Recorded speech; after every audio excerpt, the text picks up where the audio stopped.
শুভেচ্ছা। রাতের বাংলাদেশে আমন্ত্রণ জানাচ্ছি। শুরুতেই জানাবো শিরোনাম। কাল শুরু হচ্ছে পবিত্র রমজান। তারাবির নামাজ আদায় করছেন মুসল্লিরা। সংকট ভোজ্য তেলের পণ্যের দাম সহনীয় দাবি প্রেস সচিবের।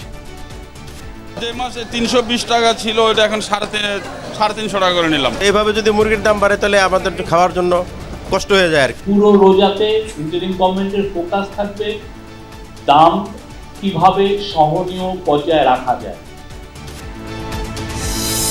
You didn't have our military equipment.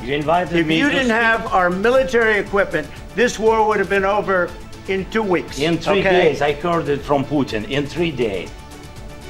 White হাউসে জেলেনস্কিকে অপদস্থের ঘটনার সমালোচনা। বিস্মিত আন্তর্জাতিক বিশ্লেষকরা বলছেন ট্রাম্পের আচরণ শিষ্টাচার বহির্ভূত। বৈঠকটা গ্লোবাল যে ইন্টারন্যাশনাল রিলেশনসের যে গতি প্রকৃতিগুলি সেগুলিকে ব্যাপকভাবে পরিবর্তন করে। এটা কূটনীতির মধ্যে পড়ে না, সেভাবে স্বাভাবিক সৌজন্যতার মধ্যেও পড়ে না। দেশে আওয়ামী লীগের রাজনীতি আর চলবে না বললেন সালাউদ্দিন আহমেদ। এখন ঐক্য বিনষ্ট হলে লাভবান হবে পতিত স্বৈরাচার। শিল্পকলার পদত্যাগী ডিজি সৈয়দ জামিলের অভিযোগের জবাব দিলেন ফারুকী। বললেন, ভালো শিল্পী হওয়া আর প্রতিষ্ঠান চালানো দুটো আলাদা আর্ট। টঙ্গীর মাজার বস্তিতে যৌথ বাহিনীর ৩ ঘণ্টার অভিযানে ৬০ জন আটক। মাদক ও দেশীয় অস্ত্র উদ্ধার। বেশ কিছু সন্ত্রাসী এবং আমাদের মাদক সেবী, মাদক ব্যবসায়ী এই সংশ্লিষ্ট আমরা লোকজনকে আটক করেছি। ব্রাহ্মণবাড়িয়ার কসবায় বিএসএফের গুলিতে বাংলাদেশি যুবক নিহত। সীমান্ত হত্যা নিয়ে কড়া বার্তা দিলেন বিজিবি ডিজি। রাতে বাংলাদেশে ছাড়াও থাকছে আফগানিস্তানকে বিদায় করে চ্যাম্পিয়ন্স ট্রফির সেমিতে সাউথ আফ্রিকা। ইংল্যান্ডের হারে টুর্নামেন্টের ৬ষ্ঠ স্থানে বাংলাদেশ।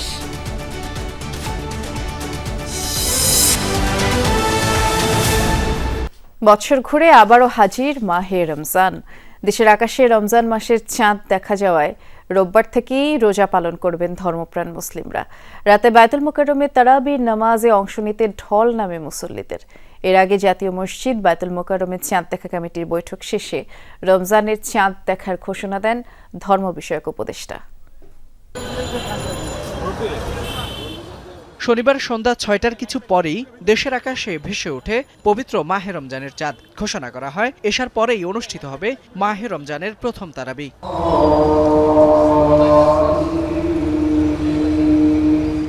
সারা দেশের ন্যায় জাতীয় মসজিদ বায়তুল মোকাররমেও প্রথম তারাবিতে ঢল নামে মুসল্লিদের। এ সময় মুসল্লিরা আরও একবার সিয়াম সাধনার সুযোগ পাওয়ায় কৃতজ্ঞতা প্রকাশ করেন আল্লাহর নিকট। সেই সাথে প্রার্থনা করেন মাহে রমজানের পুরো মাস যেন সুস্থতার সাথে করতে পারেন সিয়াম সাধনা।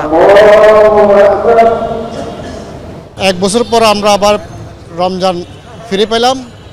মহান আল্লাহর দরবারে শুকরিয়া জ্ঞাপন করছি।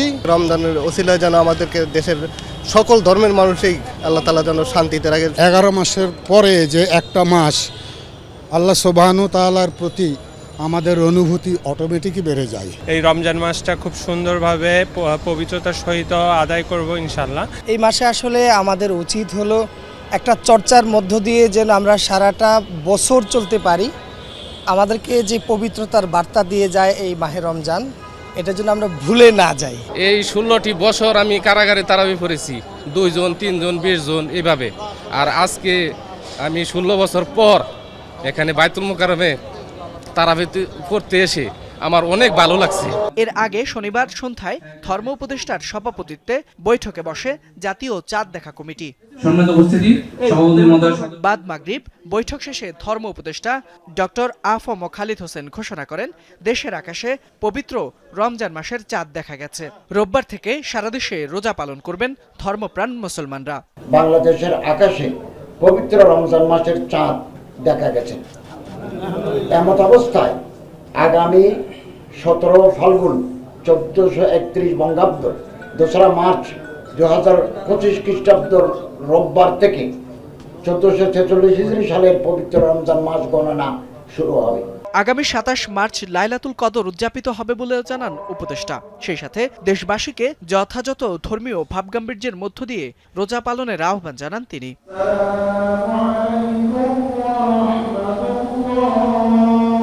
ফয়সাল মাহমুদ, যমুনা নিউজ, ঢাকা। রমজান এলেই নিত্য পণ্যের দাম বৃদ্ধির পাঁয়তারা করেন অসাধু ব্যবসায়ীরা। এবারও বেশ কিছু পণ্যের দাম চড়া, তবে বেশিরভাগ গত বছরের রমজান মাসের তুলনায় প্রায় অপরিবর্তিত। ব্রয়লার মুরগি, গরুর মাংসের দাম কয়েকদিনের ব্যবধানে 20 থেকে 30 টাকা কেজিতে বেড়েছে। সয়াবিন তেলের দাম গত বছরের তুলনায় অপরিবর্তিত থাকলেও বোতলজাত তেলের সংকট রয়েছে বাজারে।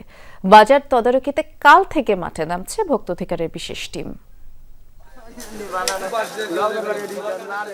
রমজান, তাই দোকানে ভিড় বেড়েছে ক্রেতাদের। সংযমের মাস হলেও পরিমাণে বেশি কিনছেন সবাই। সয়াবিন তেল নিয়ে কারসাজি বন্ধ হয়নি, বর্তমান দামে পোষায় না, তাই বাজারে তেল সরবরাহ কমিয়ে দিয়েছে উৎপাদক প্রতিষ্ঠানগুলো। তৈরি হয়েছে কৃত্রিম সংকট। তবে দাম গত বছরের এমন সময়েও একই ছিল। তেলের একটা কৃত্রিম সংকট তারা তৈরি করেছে। বেসিক্যালি 5 লিটার তেলের বোতলের মধ্যে অনেক দোকানে নাই বললে চলে, কেউ বলে একটাই আছে, এটাই শেষ পিস। ডিলারদের কাছে তেল নেই, আমরা অর্ডার কাটতেছি কিন্তু আমাদের সময় মতো মাল দিচ্ছে না। যখন সরকার তাদের ন্যায্য দাম দেয় না, হয়তো বা এই কারণে হেরা তেল দেয় না, গোডাউনে তেল আটকে রাখে, দোকানদার তেল পায় না, আমরা কাস্টমারে দিতে পারি না। মাংসের বাজারে বেড়েছে ক্রেতা। গরুর মাংস বিক্রি হচ্ছে প্রায় 800 টাকায়। দুদিন আগেও কেজি ছিল 750।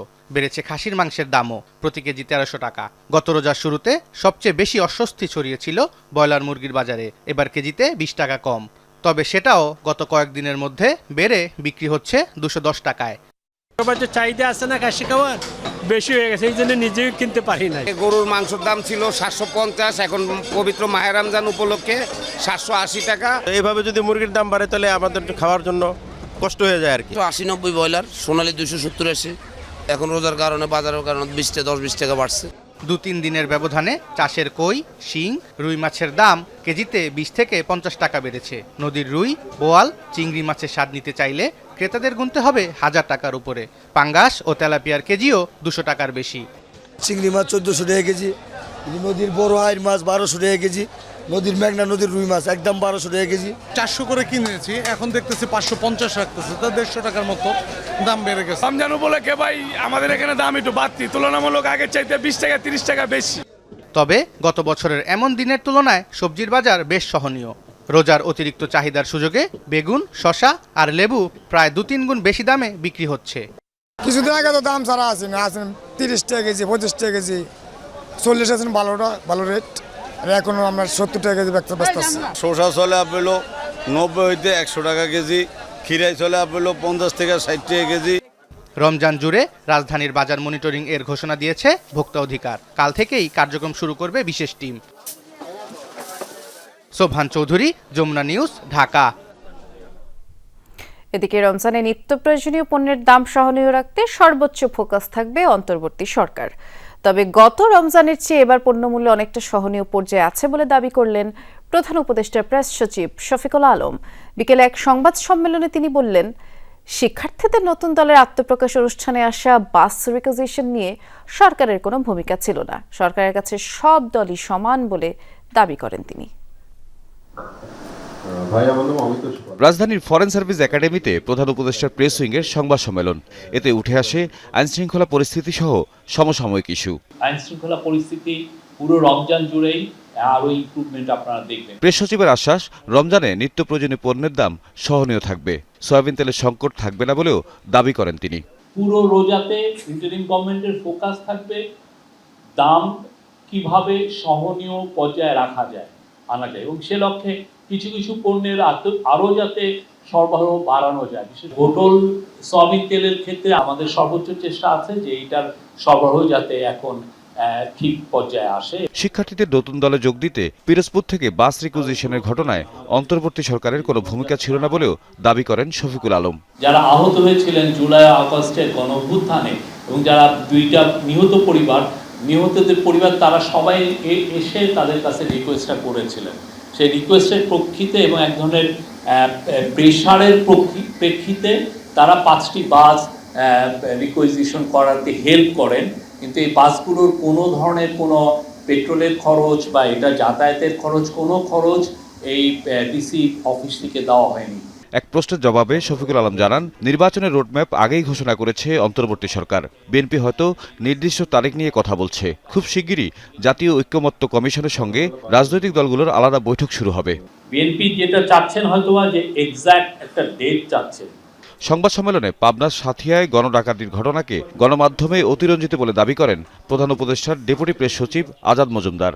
এই বিষয়ে যখন আপনারা কখনো কোনো রিপোর্ট লিখবেন সেটা আপনারা একটু যাচাই বাছাই করে লিখবেন, কারণ কোনো ঘটনা যদি অতিরঞ্জিতভাবে আসে তাহলে সেক্ষেত্রে আসলে আইনশৃঙ্খলা রক্ষাকারী বাহিনী যারা আছেন তাদের কাজ করতে হয়। তাহিদ মিথুন, যমুনা নিউজ, ঢাকা। রমজান উপলক্ষে বিশেষ নিরাপত্তা ব্যবস্থা গ্রহণ করেছে মহানগর গোয়েন্দা পুলিশ। রাজধানীর চিহ্নিত সন্ত্রাসী বাহিনীর বিরুদ্ধে শুরু হতে যাচ্ছে অল আউট অ্যাকশন। সকালে এক সংবাদ সম্মেলনে অতিরিক্ত কমিশনার রেজাউল করিম মল্লিক জানিয়েছেন, পতিত সরকারের দোসররা এখনো আইনশৃঙ্খলা পরিস্থিতি ঘোলাটে করার চেষ্টায় লিপ্ত। তাদের আমি ঘুম হারাম করে দিব এবং তারা কোথাও কোনো স্থান পাবে না। পদত্যাগের দাবি ওঠার পর এভাবেই আইন শৃঙ্খলা পরিস্থিতি স্বাভাবিকের ঘোষণা দেন স্বরাষ্ট্র উপদেষ্টা। এরপর রাজধানীতে কিছুটা কমে চুরি ছিনতাই। কোনো দুর্ঘটনা যাতে না ঘটে সেই লক্ষ্যে গোয়েন্দা তৎপরতার মাধ্যমে আমরা আগে থেকেই ডিবির তথ্য প্রযুক্তির ব্যবহার বাড়াচ্ছি। এবার রমজানে রাজধানীতে আইন শৃঙ্খলা পরিস্থিতি স্বাভাবিক রাখার পরিকল্পনা নিয়ে সংবাদ সম্মেলনে আসেন ঢাকা মহানগর গোয়েন্দা প্রধান। জানান, সিয়াম সাধনার মাসে সাধারণ মানুষ থাকবেন স্বস্তিতে। হাতে নেওয়া হয়েছে বিশেষ পরিকল্পনা। বিভিন্ন এলাকায় চিহ্নিত সন্ত্রাসী বাহিনীর কথা আমরা শুনতে পাচ্ছি। তাদের বিরুদ্ধে আমরা অল আউট অ্যাকশনে যাচ্ছি। আইন শৃঙ্খলা রক্ষায় যৌথ বাহিনী সারা দেশে তৎপরতা বাড়িয়েছে। অন্যান্য নিরাপত্তা বাহিনীও মাঠে আছে। বলেন, পতিত সরকারের দোসররা বিভিন্ন অপরাধে ইন্ধন যোগাচ্ছে ঢাকাসহ সারা দেশে। আমাদের গোয়েন্দা প্রতিবেদন বলছে, চুরি, ছিনতাই, ডাকাতির সাথে যারা যুক্ত হচ্ছে তাদের বেশিরভাগের বয়স 15 থেকে 30-এর মধ্যে। এদের অনেকেই কিশোর গ্যাং। কিছু ফ্যাসিস্ট পতিত রাজনৈতিক শক্তি তাদের ইন্ধন দিয়ে অপরাধ কার্যক্রমে জড়িয়ে দিচ্ছে। ধীরে ধীরে আইন শৃঙ্খলা পরিস্থিতির উন্নতি হচ্ছে জানিয়ে পরিচয় না দিয়ে ডিবির নামে কেউ তুলে নিলে জানানোর আহ্বানও জানান তিনি। ডিবি পরিচয় কেউ গোপনে তুলে নেওয়া বা সিভিল পোশাকে তল্লাশি এই ধরনের কার্যক্রম কেউ করলে আমাদেরকে অবহিত করবেন। রাব্বি সিদ্দিকী, যমুনা নিউজ, ঢাকা। যুক্তরাষ্ট্র সফরে চূড়ান্ত অপমানিত হলেন ইউক্রেনের প্রেসিডেন্ট ভলোদিমির জেলেনস্কি। ওভাল অফিসে মার্কিন প্রেসিডেন্ট, ভাইস প্রেসিডেন্ট দুজন মিলে তার উপরে চড়াও হন। পাল্টা জবাব দেওয়ার চেষ্টা করলেও জেলেনস্কি আর সুবিধা করতে পারেননি। এক গাদা অভিযোগের পর ট্রাম্প সাফ জানিয়ে দেন, রাশিয়ার সাথে শান্তি চুক্তিতে না গেলে যুক্তরাষ্ট্রকে আর পাশে পাবে না ইউক্রেন। তুমুল তর্ক বিতর্ক আর উত্তেজনার পর রীতিমতো হোয়াইট হাউস থেকে বের করে দেওয়া হয় জেলেনস্কিকে। পাল্টাপাল্টি কথার লড়াই চলছিল কয়েকদিন ধরেই। তবে এবার মুখোমুখি নজিরবিহীন বাগযুদ্ধে জড়ালেন যুক্তরাষ্ট্র ও ইউক্রেনের প্রেসিডেন্ট। শুক্রবার হোয়াইট হাউসের ওভাল অফিসে সাংবাদিকদের সামনেই হয় বৈঠক। যুদ্ধের ময়দানে নাকানি চুবানি তো খাচ্ছেনই, সাহায্যের আশায় এতদিনের মিত্র যুক্তরাষ্ট্রের দ্বারস্থ হয়ে রীতিমতো অপদস্থ হলেন জেলেনস্কি। বৈঠকের শুরুতেই অভিযোগের খাতা খুলে বসেন ডোনাল্ড ট্রাম্প। বলেন, শান্তি না চেয়ে তৃতীয় বিশ্বযুদ্ধ বাঁধানোর মতো জুয়া খেলছেন জেলেনস্কি। যুক্তরাষ্ট্রের এত সহায়তার পরও ইউক্রেন যথেষ্ট কৃতজ্ঞ নয় বলেও মন্তব্য করেন। এ পর্যায়ে জেলেনস্কি বলার চেষ্টা করেন, বহুবারই কৃতজ্ঞতা প্রকাশ করেছেন তিনি, তবে তাকে কথা বলার সুযোগই দিচ্ছিলেন না মার্কিন president. From the very beginning of the war, we've been alone, and we are thankful. I said thanks. You haven't in been this alone. cabinet. You haven't been alone. We gave you, through this stupid president, $350 billion. You voted we gave for you your military equipment. You didn't have our military equipment. You invited if me you to didn't speak. have our military equipment, this war would have been over in 2 weeks. In 3 days, I heard it from Putin. In 3 days. রাশিয়ার সাথে চুক্তি না হলে যুক্তরাষ্ট্রকে আর পাশে পাবে না Ukraine, লড়তে হবে একাই, সাফ জানিয়ে দেন ট্রাম্প। জেলেনস্কি যুদ্ধে হেরে যাচ্ছেন দাবি করে বলেন, রাশিয়াকে ছাড় দিতেই হবে ইউক্রেনের, আর তাতে কিয়েভই লাভবান হবে। জবাবে পুতিনের মতো খুনির সাথে কোনো সমঝোতা নয় বলে জানিয়ে দেন জেলেনস্কি। এক পর্যায়ে মতপার্থক্য রূপ নেয় চেঁচামেচিতে। I don't want a ceasefire. I don't want a ceasefire. I want to go and I wanted this. I want to stop the war. Well, you're saying you don't want a ceasefire. I said to you, I want a ceasefire. with guarantees. Because you'll get a ceasefire faster than an agreement. Ask our people about ceasefire, what they think. এখানেই শেষ নয়, এরপর তোপ দাগান vice president JD ভান্সও। Zelensky oval অফিসকে অসম্মান করছেন বলে অভিযোগ করেন তিনি। অকৃতজ্ঞতার দায়ও চাপান ইউক্রেনীয় প্রেসিডেন্টের উপর। ট্রাম্প ভ্যান্সের দ্বৈত আক্রমণের শিকার হয়ে নাজেহাল দশা হয় জেলেনস্কির। And do you think that it's respectful to come to the Oval Office of the United States of America and attack the administration that is trying to prevent the destruction of your উত্তেজনার জেরে শেষমেশ বাতিল করা হয় Trump Zelensky যৌথ সংবাদ সম্মেলন। ইউক্রেনের খনিজ সম্পদ নিয়ে চুক্তি স্বাক্ষরের কথা থাকলেও হয়নি তা, বরং ঝগড়াঝাটির কিছুক্ষণের মধ্যেই তিক্ত অভিজ্ঞতা নিয়ে হোয়াইট হাউস থেকে বেরিয়ে যেতে দেখা যায় জেলেনস্কিকে। ডরথি তাস্ট্রিন, Jamuna news. Ukraine president Volodymyr জেলেনস্কির সাথে ওভাল অফিসে মার্কিন প্রেসিডেন্টের আচরণ অনাকাঙ্ক্ষিত ও শিষ্টাচার বহির্ভূত বলে মনে করছেন বিশ্লেষকরা। এর মাধ্যমে বিশ্ব রাজনীতির পুরনো বহু সমীকরণ পাল্টে যেতে পারে বলে আশঙ্কা করে তারা বলছেন, কূটনীতিতে স্থায়ী বন্ধু বলে কিছু নেই। তাও আরেকবার প্রমাণিত হলো। যুক্তরাষ্ট্রের সাথে রাশিয়ার সখ্য সম্পর্ক বা ইউরোপীয় ইউনিয়নের দূরত্ব বাড়ারও পূর্বাভাস তাদের। বাকিটা জানাবেন সহকর্মী Mahfuz Mishu. Don't tell us what we're going to feel. I'm not telling you. Because I'm you're in no answering on this position to question. dictate that. দুই রাষ্ট্রপ্রধানের আনুষ্ঠানিক বৈঠক, সেখানে ট্রাম্প জেলেনস্কি তুমুল তর্ক, আলোচনা, উত্তেজনা। I don't want a ceasefire. I don't want a ceasefire. I want to go and I want this. রাশিয়ার সাথে শান্তি চুক্তি করতে অস্বীকৃতি জানানোর এক পর্যায়ে ইউক্রেনের প্রেসিডেন্টকে হোয়াইট হাউস থেকে বের করে দেওয়া হয়। ট্রাম্প জেলেনস্কির শুক্রবারের বৈঠকে যা হলো তা নিয়ে তোলপাড় বিশ্বজুড়ে। বিশ্লেষকরা বিস্মিত মার্কিন প্রেসিডেন্টের কর্মকাণ্ডে।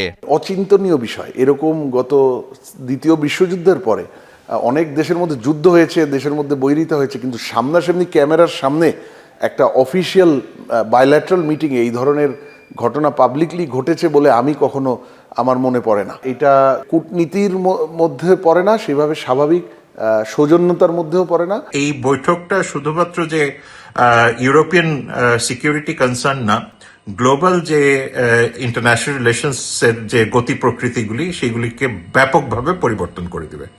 ট্রাম্পের এমন আচরণে জেলেনস্কির পাশে দাঁড়িয়েছে ইউরোপীয় ইউনিয়ন। ফরাসি প্রেসিডেন্ট, পর্তুগাল ও আয়ারল্যান্ডের প্রধানমন্ত্রীও ঘোষণা দিয়েছেন ইউক্রেনের পাশে থাকার। আর ট্রাম্পের সহনশীলতার প্রশংসা করেছেন রাশিয়ার পররাষ্ট্র দপ্তরের মুখপাত্র। এসব বিশ্লেষণ করে বিশেষজ্ঞরা বলছেন, ভূরাজনীতির অনেক হিসেব নিকেশ পাল্টাতে পারে শুক্রবারের বৈঠকের পর, আর সেটি হলে তার প্রভাব পড়বে পুরো বিশ্বেই। ইউনাইটেড স্টেটসের উপর পুরো বিশ্ব, বিশেষ করে ইউরোপ, তারা অনেক নির্ভর করতো সিকিউরিটি গ্যারান্টি, তারা আন্তর্জাতিক যে রুলস বেসড সিস্টেম সেগুলোতে নেতৃত্ব দেওয়া, আন্তর্জাতিক শান্তি বজায় রাখা, আন্তর্জাতিক অর্থনৈতিক সিস্টেমের বিভিন্ন ডেভেলপমেন্ট। তারা যাকে লিডার মনে করত, তার যদি বিহেভিয়ার এরকম হয়, তাহলে ইউরোপ এবং ইউরোপের বাইরেও এশিয়ারও অনেক দেশ যারা সেই সম্মানটা ইউনাইটেড স্টেটসকে দিত, তারা এখন হয়তো বিকল্প চিন্তা করতে পারে। জিওপলিটিক্যাল ইকুয়েশনগুলি ছিল, সেগুলিতে একটা বড় পরিবর্তন আসবে। রাশিয়া, চীন বা এই যে পাওয়ার বলয়গুলি আছে সেগুলিকে কেন্দ্র করেও এক ধরনের পোলারাইজেশন তৈরি হবে। সুতরাং আমরা এক ধরনের ব্লক পলিটিক্স, অ্যালায়েন্স পলিটিক্সের দিকে যাব। ফলে সেই ধরনের ব্লক পলিটিক্সে বাংলাদেশের মতো রাষ্ট্রগুলি কিভাবে খাপ খাওয়াবে সেটাও আমাদেরকে এখন দেখতে হবে। এমনকি ইউরোপের বাইরের অনেক দেশ যেমন কানাডা ও অস্ট্রেলিয়া তো বটেই, যুক্তরাষ্ট্রের অনেকেই এই ঘটনায় অবস্থান নিয়েছেন জেলেনস্কির পক্ষেই। মাহফুজ মিশু, যমুনা নিউজ, ঢাকা।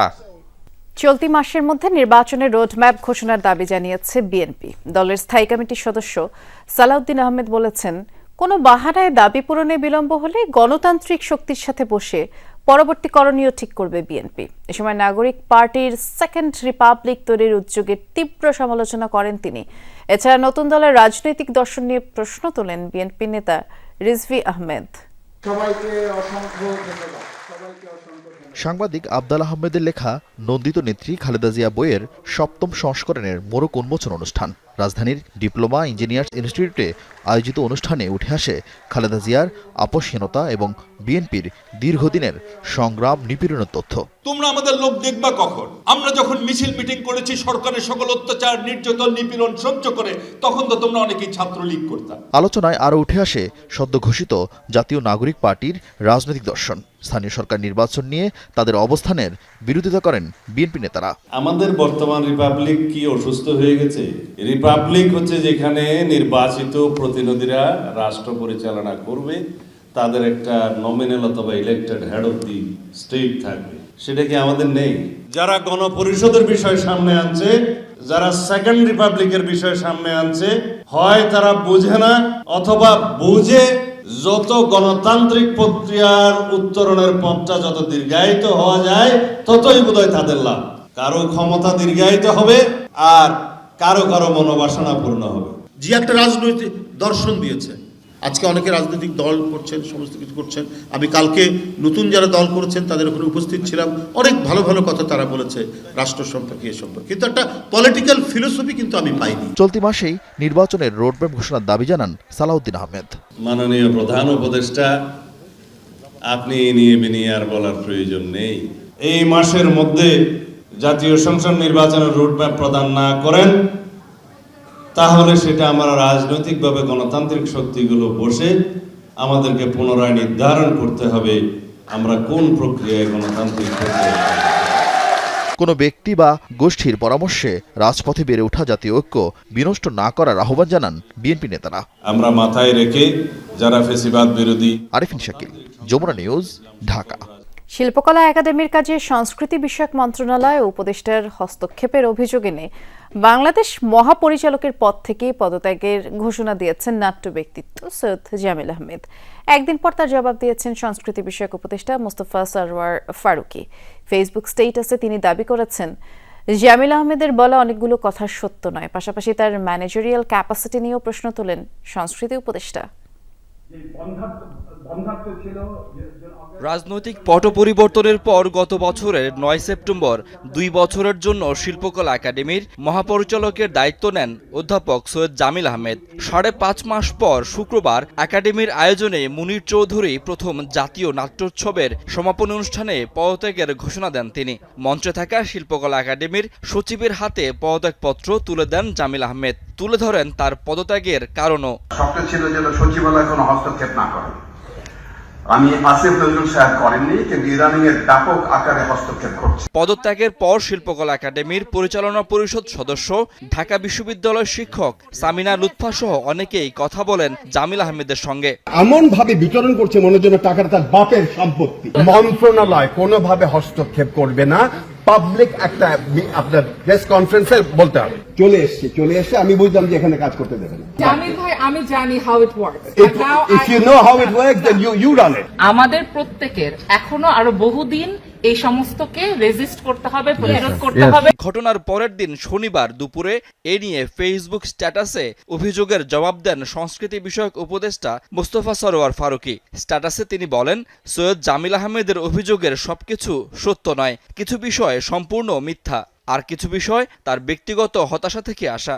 জামিল আহমেদের ম্যানেজারিয়াল ক্যাপাসিটি নিয়ে ফারুকী প্রশ্ন তুলে বলেন, ভালো শিল্পী হওয়া আর আমলাতন্ত্রকে কনফিডেন্সে নিয়ে প্রতিষ্ঠান চালানো দুই রকম আর্ট। পরিশেষে সৈয়দ জামিলের সর্বাঙ্গীন মঙ্গল কামনা করেন ফারুকী। জানান, উনার সৃজনশীল কাজে যে কোনোভাবে সহযোগিতা করতে পারলে মন্ত্রণালয় ধন্য হবে। শাকিল হাসান, যমুনা নিউজ, ঢাকা। একদম ফ্রেশ বিশ্বমানের প্রযুক্তির সকল সুবিধা নিয়ে ভালো থাকুন আপনিও। কঙ্কা। টঙ্গীর মাজার বস্তিতে যৌথ বাহিনীর ৩ ঘণ্টার অভিযানে ৬০ জনকে আটক করেছে যৌথ বাহিনী এবং সন্ধ্যা ৬টা থেকে রাত ৯টা পর্যন্ত এই অভিযান চলে। ছিনতাই, মাদক, সন্ত্রাসী কার্যক্রম প্রতিরোধে পরিচালিত অভিযানে অংশ নেয় সেনাবাহিনী সহ র্যাব, বিজিবি, পুলিশ, এপিবিএনের বিপুল সংখ্যক সদস্য। এ সময় বস্তির বিভিন্ন ঘরে তল্লাশি চালিয়ে দেশীয় অস্ত্র, মাদক সেবনে ব্যবহৃত বিভিন্ন সামগ্রী উদ্ধার করা হয়। বিভিন্ন অপরাধে জড়িত থাকার সন্দেহে ৬০ জনকে আটক করা হয়। আইনশৃঙ্খলা বাহিনী জানায়, রাজধানীর উত্তরাসহ শিল্পাঞ্চল টঙ্গী অপরাধপ্রবণ এলাকা হয়ে ওঠে। আইনশৃঙ্খলা পরিস্থিতি উন্নতি করতে এই অভিযান চালিয়েছে যৌথ বাহিনী, আর আটককৃতদের বিরুদ্ধে আইনি ব্যবস্থা নেওয়া হচ্ছে। আমরা বেশ কিছু বিভিন্ন ধরনের মাদকদ্রব্য এবং উদ্ধার করেছি এবং সেই সাথে দেশীয় অস্ত্রশস্ত্র যেগুলো সন্ত্রাসী কর্মকাণ্ডের সাথে ব্যবহৃত হয় এবং সংশ্লিষ্ট চিহ্নিত বেশ কিছু সন্ত্রাসী এবং আমাদের মাদকসেবী মাদক ব্যবসায়ী এই সংশ্লিষ্ট আমরা লোকজনকে আটক করেছি। ব্রাহ্মণবাড়িয়ার কসবা সীমান্তে বিএসএফের গুলিতে আলামিন নামের এক বাংলাদেশি নিহত হয়েছেন। শুক্রবার রাতে পুটিয়া সীমান্তে এই ঘটনা ঘটে। নিহত আলামিন দক্ষিণ পুটিয়া গ্রামের সুলতান মিয়ার ছেলে। স্বজনরা জানিয়েছে সীমান্তের কাঁটাতারের কাছে আলামিনকে দেখি গুলি ছুঁড়ে বিএসএফ সদস্যরা গুলিবিদ্ধ হন তিনি। ভারতের একটি হাসপাতালে চিকিৎসাধীন অবস্থায় মারা যায় আলামিন। দীর্ঘ 22 ঘণ্টা পর মরদেহ হস্তান্তর করে বিএসএফ। এদিকে হত্যার বিচার দাবি জানিয়েছেন আলামিনের স্বজনরা। বর্ডারকান্দাতে আমরা বাস করি, গরু যায়, ছাগল যায়, হাট যায়, এটা নিয়ে আমরা যাইলে তারা আমরা উপরে আক্রমণ করে এবং মানুষ মারে। আমি এখন বাংলাদেশের সরকারের কাছে আমি হত্যাকারী বিচার চাই, আমার ছেলের আমি চাই।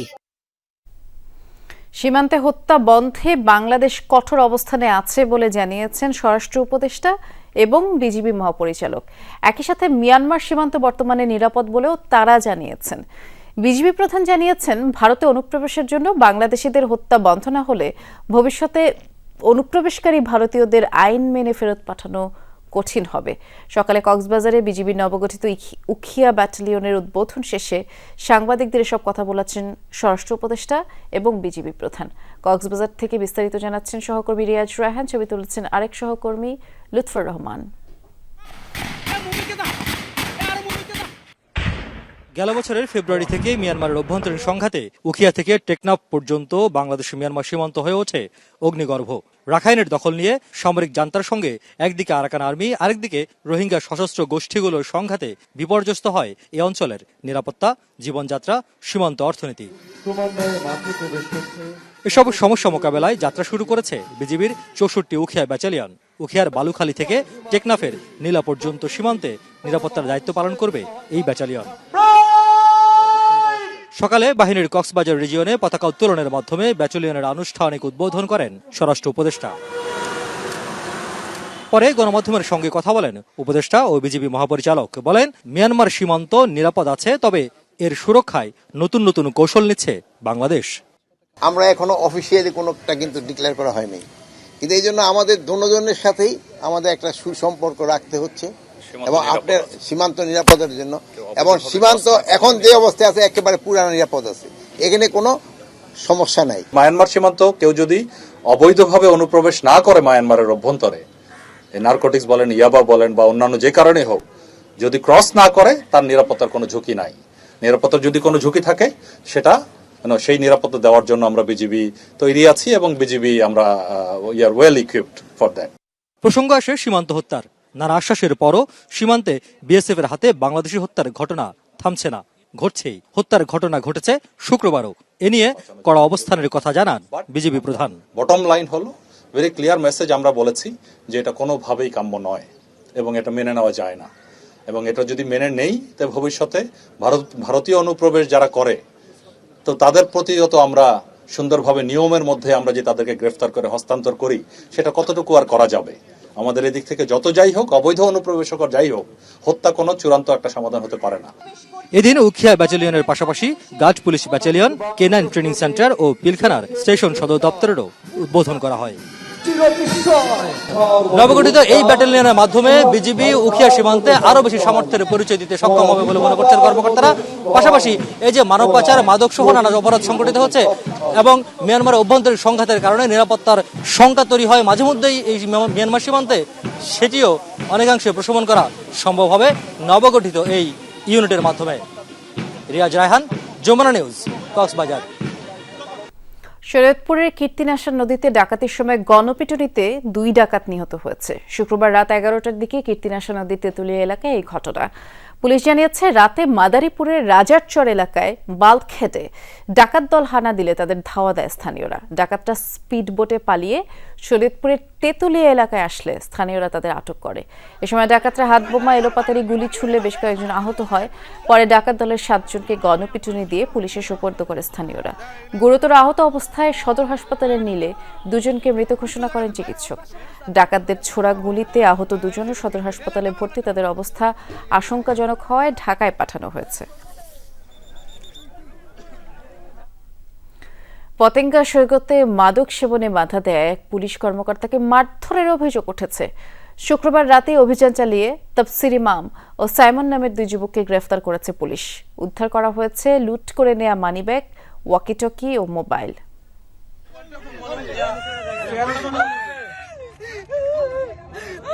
চট্টগ্রামের পতেঙ্গায় দায়িত্বরত পুলিশ সদস্যের এমন অসহায়ত্বের চিত্রই ফুটে ওঠে ভাইরাল হওয়া ভিডিওতে। শুক্রবার রাতে গাঁজা সেবনে বাধা দেয় এসআইকে ভুয়া পুলিশ বলে মারধর করতে থাকে কিছু যুবক। কেড়ে নেয় সাথে থাকা ওয়াকিটকি, মুঠোফোন ও মানিব্যাগ। পতেঙ্গা সমুদ্র সৈকতের চরপাড়া এলাকায় ঘটে ঘটনাটি। এই ঘটনার পরপরই অভিযানে নামে আইন শৃঙ্খলা বাহিনী। ধরা পড়ে জড়িত তাফসির ইমাম ও সাইমন নামের 2 যুবক। উদ্ধার করা হয় ওয়াকিটকি সহ ওই পুলিশ সদস্যের মোবাইল মানিব্যাগ। ওয়াকিটকি ছিল, মানিব্যাগ ছিল, তারপর মোবাইল ছিল, এগুলা নিয়ে গেছিল। 2 জনকে অ্যারেস্ট করছি অলরেডি। এর কাছে আপনার একটা ছোরা পাইছি আর একটা মোটরসাইকেল পাইছি। এর আগে গত 6 ও 14 জানুয়ারি লাঞ্ছিত হয় চট্টগ্রামের সাবেক এক ওসি সহ চান্দগাঁও থানার 2 পুলিশ সদস্য। পরপর এমন ঘটনায় ক্ষুব্ধ সচেতন নাগরিকরা। ক্ষিপ্ত হয়ে গালিগালা শুরু করে নামে আমাদের পুলিশ সদস্যদেরকে মারধর করে 5 জন পুলিশ সদস্যকে আহত করে। এটা থেকে পরিত্রাণের উপায় হলো যে আমাদেরকে সচেতন হওয়ার বিকল্প নাই, আমাদের জাতি হিসেবে আত্মশুদ্ধির বিকল্প নাই। এইটুকু দেশটাকে তো আমরা এভাবে ধ্বংস হতে দিতে পারি না। আমরা যারা সাধারণ জনগণ আছি, আমরা পুলিশ বাহিনীর সাথে থাকবো। পুলিশ বাহিনীকে সহযোগিতা করা জনগণের একান্ত দায়িত্ব বলে আমি মনে করি।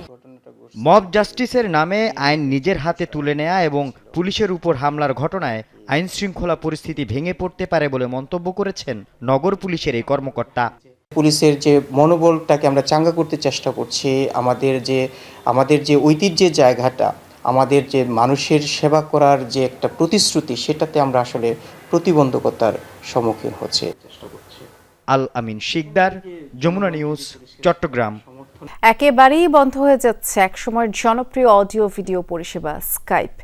আগামী মে মাসে এটির কার্যক্রম গুটিয়ে ফেলা হবে বলে তাদের মালিকানা প্রতিষ্ঠান মাইক্রোসফট জানিয়েছে। 2003 সালে বাজারে আসার পর ব্যাপক জনপ্রিয়তা লাভ করে এই পরিষেবাটি, কারণ স্কাইপের মাধ্যমে তখনই কম্পিউটারের সাহায্যে বিশ্বের যে কোনো প্রান্তে বিনামূল্যে অডিও ভিডিও কল করা যেত। কিন্তু এখন জুম, গুগল মিট সহ বিভিন্ন অনুরূপ সেবার সাথে প্রতিযোগিতায় টিকে থাকতে এই অ্যাপ্লিকেশনটি হিমশিম খাচ্ছে। কিন্তু মাইক্রোসফট টিমসে সাইন ইনের মাধ্যমে গ্রাহকরা তাদের স্কাইপ অ্যাকাউন্টে থাকা অন্যদের সাথে যুক্ত থাকতে পারবেন বলে মাইক্রোসফট জানিয়েছে। আর এই ছিল রাতের বাংলাদেশের আয়োজনে। সাথে থাকার জন্য ধন্যবাদ। নিরাপদে থাকবেন।